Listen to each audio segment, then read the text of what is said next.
All right, example 5. Find the domain of the function. Now, we haven't learned how to graph a square root function yet, right? So if you're going to get a square root function or a rational function where x is on the bottom, we haven't learned how to graph those yet, so they'll only ask for domain. Find the domain. And again, domain's all about restriction. So as soon as I see a square root symbol, all I'm focusing on is the contents of the radical. And the rule of square roots is that what's underneath that radical symbol, in this case 5 minus x, must be greater than or equal to 0. All right, that's it. That's the rule. Okay, so that's where you start on a square root function. Finding a domain is based on the rule of square roots. This has to be positive or 0. So that thing has to be either greater than or equal to 0. You just apply the rule to create an inequality. And then we need to solve that inequality legally. All right, so inequality solving is just like equation solving with one extra added feature, the division step. So let's first of all get to that division step. Move the 5 over here. Negative x is greater than or equal to negative 5. Basic equation solving technique, right? Move something across the symbol, change the sign, simplified. Okay. Now I'm dividing both sides here by a negative 1, which is changing signs. X positive 5. And the end result of this, changing the signs, is going to be the inequality flips around. Okay.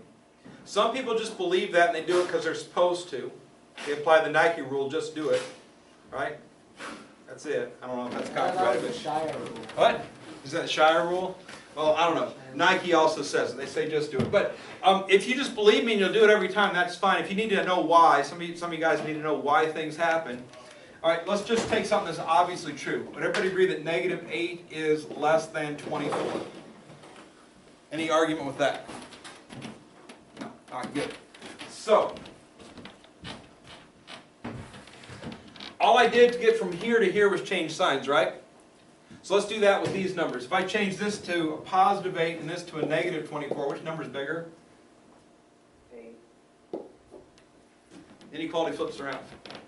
Okay. With numbers it's obvious, with letters it's not as obvious. But if this is a true statement here, which it's going to be, because again, we created this from a rule. We applied additive property of equality, which is legal in this step. I changed both signs, which is what I'm doing there. The inequality direction switches directions, so the inequality should switch directions.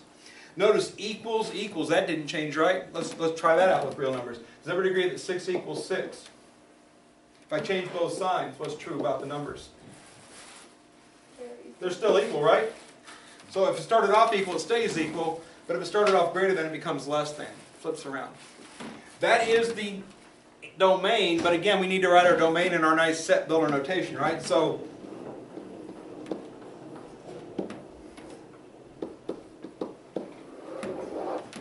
work it out and then just put the stuff around it. So again, every time we do this, the answer goes right here, but I need all the rest of it written out like that because, again, we want to be good mathematicians, and that's how good mathematicians write out domain.